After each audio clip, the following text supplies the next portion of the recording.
Pues qué placer tan maravilloso recibir a uno de los pilares de esta caja de música, en tu caja o en la mía, reinventada dentro de esta pandemia. Don Javier Sierra, buenos días, ¿cómo estás? Muy buenos días, es un placer estar contigo de nuevo. Oye, lo primero de todo, parece que cobra sentido ahora, ¿no? Preguntar a tu interlocutor, oye, ¿cómo estás? ¿Cómo lo has vivido? Parece un parte de guerra, ¿no? Lo que hemos pasado. ¿Cómo lo has vivido tú? ¿Cómo estás? Bueno, cuando esto arrancó, cuando se nos dijo que teníamos que estar confinados en nuestras casas, casi como si fuera un arresto domiciliario, sin poder movernos, yo lo interpreté en clave creativa. Los escritores estamos acostumbrados a aislarnos del mundo, a confinarnos para escribir nuestras obras. Así que pensé que lo que me regalaban era unos días de tranquilidad para poder trabajar con alguno de los proyectos que tenía en ese momento en marcha, ¿no? Pero después vi que esto iba a ser completamente distinto. No era yo el que estaba confinado, era el mundo el que estaba encerrado dentro de sus casas, recibiendo noticias cada día peores, con una falta de horizonte y de perspectiva casi crónica. Y en esas circunstancias vi que el trabajo que estaba realizando, que pensaba realizar, era un trabajo que era perfectamente prescindible, que podía esperar. Pero no así lo que he escrito, ¿no? Porque finalmente lo que decidí fue ponerme manos a la obra con un texto que de alguna manera nos ayudara a entendernos qué es lo que ha sucedido, desde cuándo viene sucediendo, porque no es la primera vez que ocurre algo así en la historia. Lo he construido en forma de novela, de relato, de fábula, que es el idioma que todo el mundo entiende y todas las edades entienden, desde el adolescente hasta la persona más mayor. Y por eso me puse tan febril a trabajar con el mensaje de Pandora, porque de alguna manera es esa pieza que nos puede ayudar a completar el puzzle y a entender que esto que estamos viviendo nos ha tocado a nosotros como generación, pero ya había tocado a otras en el pasado y tocará a otras el día de mañana. Lo que hay que hacer es estar bien preparados, claro. Efectivamente, yo recibí bueno, no se ve por el fondo virtual, pero yo recibí una carta tuya, precisamente hablando de compartir ese mensaje. Oye, he de reconocer que el mensaje de Pandora me ha durado horas, porque es de los que ese tipo de cartas que te atrapa, ese tipo de historias que te atrapa. ¿Por qué? Porque lo estás sintiendo, lo estás viviendo, lo tienes encima, ¿no? Pero después de leer tu libro, ¿tú crees que vamos a aprender la lección de todo esto? Es decir, parece que nos han abierto la puerta y ha salido otra vez el mono que todos llevamos dentro, ¿no? Mira, yo no sé si, por ejemplo, tú y yo vamos a aprender la lección. Es decir, la gente de nuestra generación o incluso la gente más mayor, los que están ahora al frente de gobiernos, de toma de decisiones importantes, los grandes empresarios, yo no sé si todo ese conjunto va a aprender o no la lección. Lo que sí que tengo claro es que nuestros hijos sí la van a aprender. Esos niños que ahora tienen 12, 13, 14, 15 años, que por primera vez se han visto confinados, pero que han descubierto también que han tenido más tiempo que nunca en su vida para pasarlo con sus padres, que han superado sus exámenes de fin de curso y han recibido sus lecciones a través de las nuevas tecnologías, que no se han desconectado de sus amigos, sino que simplemente han establecido una nueva clase de relación. Esos niños, cuando crezcan, cuando estén en nuestro lugar, cuando tengan que tomar decisiones sobre el mundo que van a habitar, esos niños sí que van a cambiar el mundo, estoy completamente seguro. Para ellos es el aviso, ¿no? Y de hecho en ellos confío para que cuando venga otra pandemia de este tipo, los sistemas sanitarios estén perfectamente desarrollados, en fin, estemos capacitados culturalmente para resistir en nuestras casas. Todo eso es algo que indudablemente esas nuevas generaciones van a construir porque les ha tocado en la edad en la que se te queda dentro y es en la edad en la que cuando eres adulto te influye para el resto de tu vida. Mira, leyendo cada página, recuerdo yo que llevo muchos años también navegando por los mares de la historia. Recuerdo, hay algo muy, muy básico, ¿no? Que después de un suceso catastrófico suele llegar una época de luz, ¿no? Que tiene esos contrastes la historia. El fin de la Edad Media dio luz al renacimiento más puro, más absoluto, aunque luego me voy a la mal llamada gripe española del 18, que nos abrió la puerta a otra guerra mundial. Estamos a las puertas de un gran cambio. Esto ya es un gran cambio. La nueva normalidad es cerrar la puerta a lo que habíamos vivido hasta ahora, ¿no? Que eso también se refleja un poco en ese mensaje. Sí, claro. Evidentemente, lo que dice este mensaje es un poco lo que tú estás orientando ahora, ¿no? Que después de este tipo de grandes situaciones críticas suelen venir periodos de euforia. ¿Por qué es así? Bueno, hay varias razones. En el caso, por ejemplo, de la peste negra que tú mencionabas, aquello fue una bacteria, no fue un virus, fue algo más grande, digamos, ¿no? Esa bacteria se llevó por delante a 1 de cada 3 europeos. 1 de cada 3 personas fallecieron en el continente. Es decir, la muerte no dejó de pasar por ningún hogar de aquel tiempo, ¿no? En aquel momento de principios del siglo XIV. ¿Qué es lo que ocurrió después? Bueno, lo que ocurrió fue que, y esto es pura selección natural, murieron los más débiles también, ¿no? Los ancianos, la gente con enfermedades previas. Lo que hubo fue que se quedó un colectivo de gente joven con unas ganas de vivir locas, de superar ese drama. Hubo un incremento de la natalidad como pocas veces se ha visto en el mundo, y se generó una nueva manera de gestión, por ejemplo, de la política. Ya no valían los señores feudales. La gente no quería estar al servicio de un rey en una comarca, en cualquier territorio europeo. Quería visión, quería otro tipo de vida. Se agruparon en las ciudades, se crearon los primeros parlamentos. En fin, hubo un cambio radical en la cultura y nació la pasión por el humanismo, por el teatro, por la literatura, la poesía. Es donde nacen Dante, Petrarca y todos aquellos grandes genios. ¿Qué puede ocurrir ahora? En fin, no soy Julio Verne, ¿no? Quizá mi visión todavía tenga que afinarse en los meses venideros, según vayamos viendo cómo todo evoluciona, pero tengo la sensación de que vamos a empezar a valorar lo importante respecto a lo urgente. ¿Tú crees que vamos a ser indiferentes al hecho de que ha habido muchísimas personas, por ejemplo, que han podido resolver su trabajo desde casa, Eso sin es. tener que pasar horas en un atasco, sin tener que contaminar en ese camino a su puesto de trabajo, ahorrando dinero, porque han ahorrado dinero estando en casa, lo que no se han gastado en gasolina o en otras cosas está ahí? ¿Tú crees que no va a haber una reflexión radical, por ejemplo, de ese entorno? Yo creo que sí, de hecho ya la está viendo, ¿no? En muchos sentidos. Y además el cambio no es, que eso es lo interesante de esto, no es un cambio local. Esto no es un tsunami que ha afectado a una isla en el Pacífico. Es que esto ha afectado a todo el mundo. Por lo tanto, que haya cambios, por ejemplo, en la legislación laboral o en la visión de cómo tiene que ser el trabajo a futuro, no se va a dar en España. Dejemos de mirarnos el ombligo. No se trata de lo que tenemos de manera inmediata. Es que ya todo esto es global. Es que este programa, esta conversación que tú y yo mantenemos, se puede ver en cualquier sitio del planeta. Exacto. Y podemos expandir nuestras ideas a cualquier lugar gracias a las tecnologías. La gran diferencia de lo que ocurrió en el siglo XIV con respecto a nosotros es que nos ha llegado con nuestros smartphones en el bolsillo. Eso lo cambia todo. El confinamiento en el mundo antiguo, en esa época del siglo XIV o antes incluso, ya los babilonios confinaban cuando había una epidemia Exacto, eso es. en el creciente fértil. El confinamiento en aquella época consistía en tapiar las ciudades, tapiarlas. No podía entrar nada ni nadie. Y si alguien salía por algún agujero, lo mataban, lo ejecutaban. Ahora hemos creado un sistema donde, aunque te tapien, entre comillas, tienes acceso a la información. Antes ni siquiera eso, no sabías lo que pasaba. Tienes acceso a alimentos porque tú puedes establecer unos canales seguros de transmisión del alimento. Puedes pedirte un libro por internet, puedes acceder a una película o una serie a través de las plataformas digitales. Esto ha cambiado mucho, la verdad.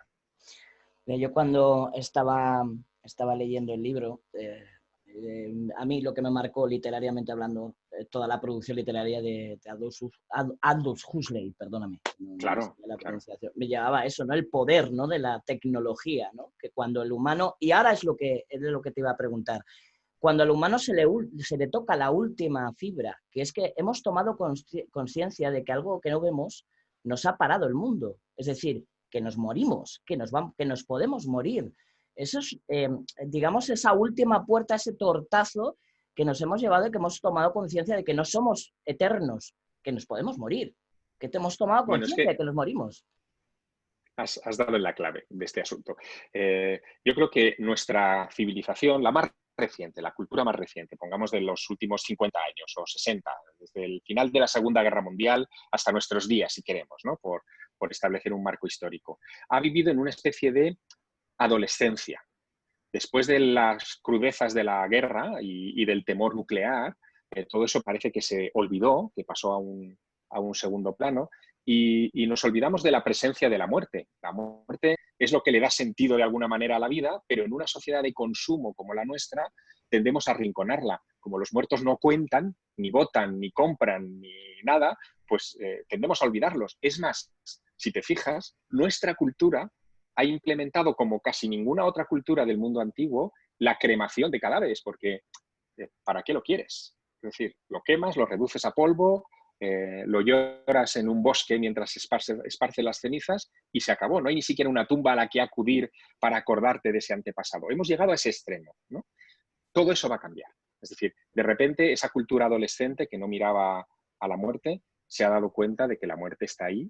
¿Y qué pasa cuando, no sé si a ti te habrá pasado, a mí sí, qué pasa cuando tú ves fallecer siendo adolescente a un familiar? El golpe de Es que realidad. maduras. Exacto. Es que maduras. Por eso, cuando yo construyo el mensaje de Pandora como novela, la receptora de la carta en la que se explican muchas de estas claves es una adolescente de 18 años que está entrando en el mundo de la edad madura, ¿no? De la edad adulta. De alguna manera es una metáfora de lo que yo creo que somos nosotros como sociedad. Una sociedad que está recibiendo como Aris, como la protagonista de mi novela, esa carta, la está recibiendo. Está en los textos clásicos, está en la mitología. Ahí hay muchas claves de interpretación. Pero no es una carta en la que yo me regodé, o el emisor, la emisora de esa carta, se regodé en el dolor y en el drama. Al contrario, es una carta en la que trata de reflexionar sobre dónde está el origen de todos estos males y cómo podemos vencerlos, ¿no? Y ahí es donde entramos en un territorio que es el que a mí me fascina, que es el territorio del descubrimiento, de la fascinación por lo desconocido, ¿no? Porque los antiguos, cuando hablaban de pandemias o hablaban de situaciones parecidas a esta, creían que eran una maldición de los dioses, que era algo que los dioses nos enviaban desde el cielo. Un El mito de castigo divino. Pandora, Eso es. eso es, el mito de Pandora, el que da título al libro, lo que nos dice es que Zeus, queriendo castigar al ser humano, le envía a la primera mujer, esto tiene mucho de misógino, pero le envía a la primera mujer Y que por con una... curiosidad nos mata a todos, ¿no? Con eso, con esa apertura de la Exacto, caja. exacto, la manda con una caja y le prohíbe que abra esa caja mientras esté en la tierra. Y sin embargo ella, llevada por la curiosidad, dice ese mito, abre la caja, se escapan todas las enfermedades y se acaba con la edad de oro de la humanidad, ¿no? El mito se parece un poco al de Eva y Adán, ¿no? Eso Eva es lo consume de la fruta prohibida y nos mete en un problema porque, en fin, nos echan del paraíso, ¿no? Por haber transgredido esa norma. Pero más allá de la interpretación patriarcal del mito, hay otra que a mí me fascinó.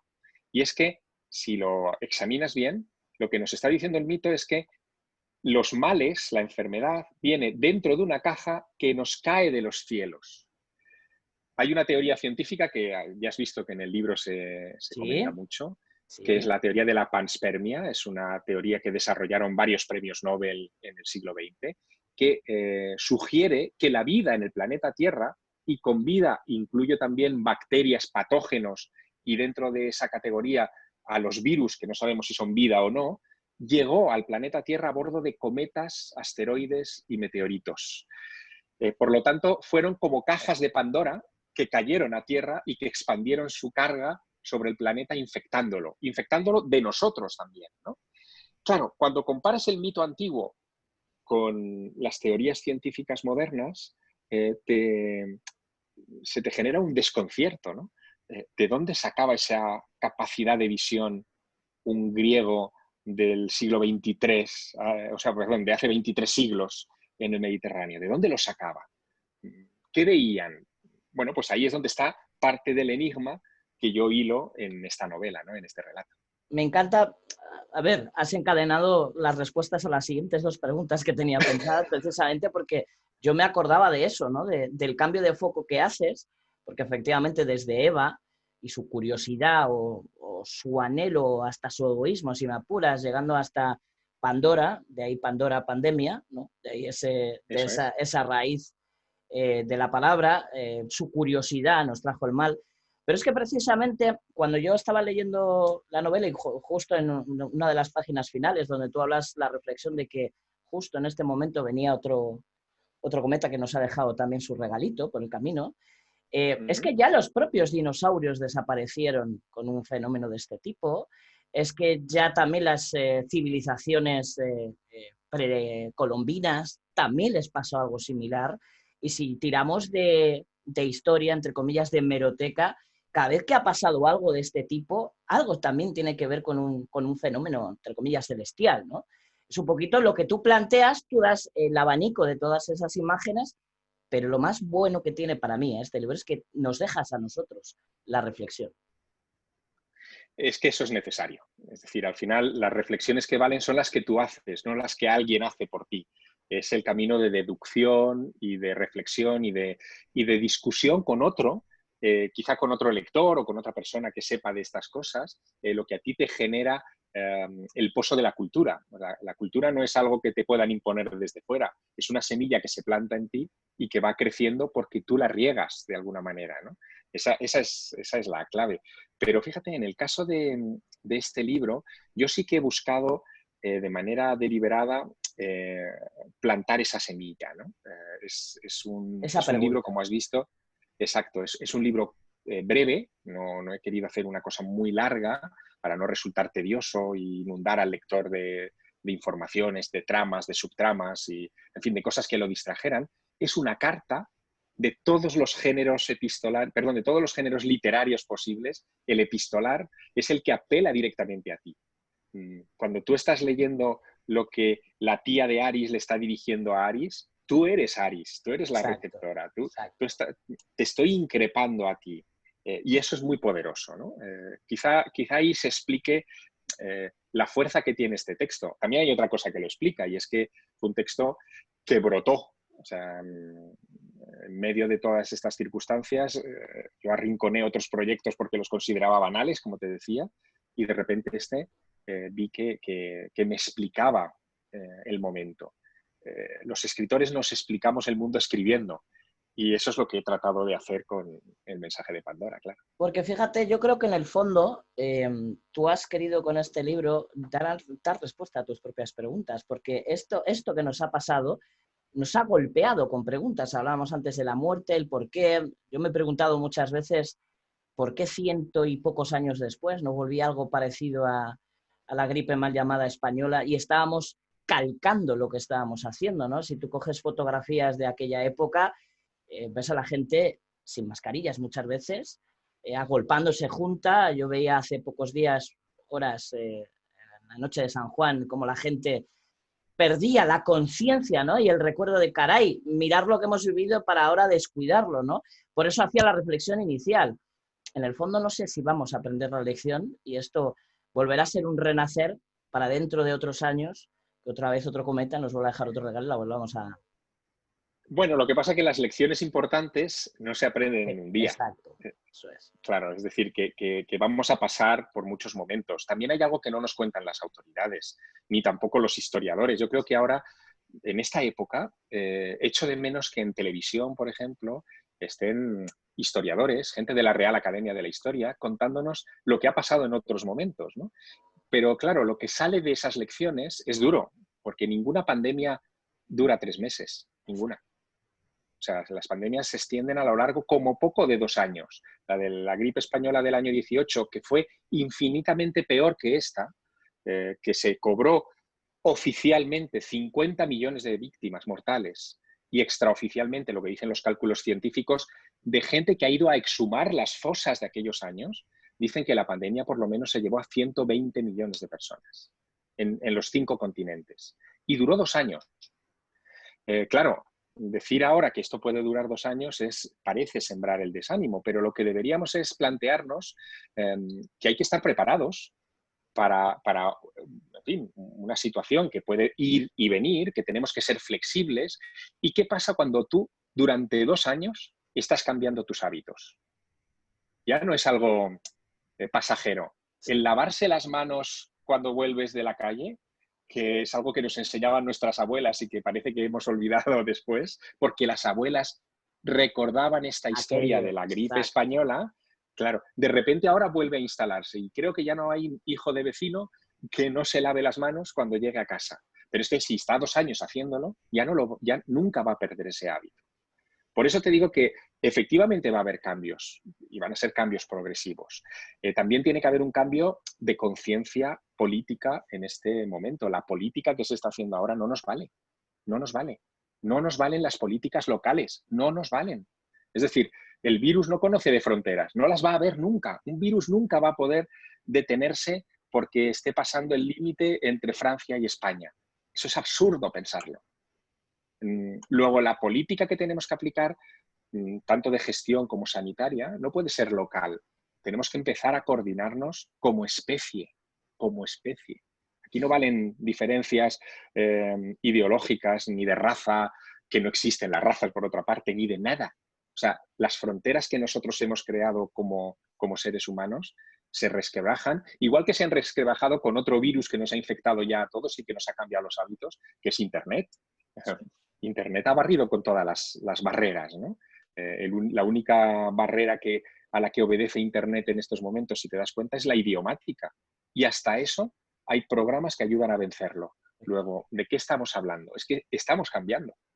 Es que aparte de esos, ya para ir terminando, Javier, aparte de esos 2 años más o menos, aparte del cambio de hábitos, yo creo que también tenemos que estar preparados para la resaca emocional. La Uh -huh. resaca emocional es la que nos va a dejar huella, ¿no? Ya no es tanto la crisis sanitaria, que sí, que lo es, sino la crisis económica que viene después, lo que tú hablabas, de que la política sepa gestionar y no adoctrinar con esa crisis económica, y la resaca emocional que nos ha dejado todo esto, nos haya tocado o no de cerca el virus, ¿no? Quiero darte las gracias por una cosa, porque creo que el libro, no sé si se me verá el gesto, cuando hablábamos de cuando se dirige a Aris, ¿no? Este libro no te apunta, este libro te muestra. Esa es la distancia, ¿no?, que hay, por ejemplo, con lo que hemos vivido, ¿no?, que nuestra clase política nos ha apuntado, nos ha adoctrinado, y en vez de mostrarnos los datos, de mostrarnos los porqués, ¿no?, nos ha dicho que hay que hacer A más B más C y no sabemos el porqué. Esa quizás es también el cambio, ¿no?, que tú nos intentas mostrar con esta Bueno, obra. es, es el que de alguna manera está encriptado en el subtítulo del libro, ¿no? Eso Que es. apunta a los momentos en los que cae un dogma y de repente el mundo renace, ¿no? Las ideas dogmáticas en todos los ámbitos, pero en esta época en especial, en el ámbito político, son ideas restrictivas que nos hacen ver la realidad de una manera encajonada, Cuadriculada. sin perspectiva.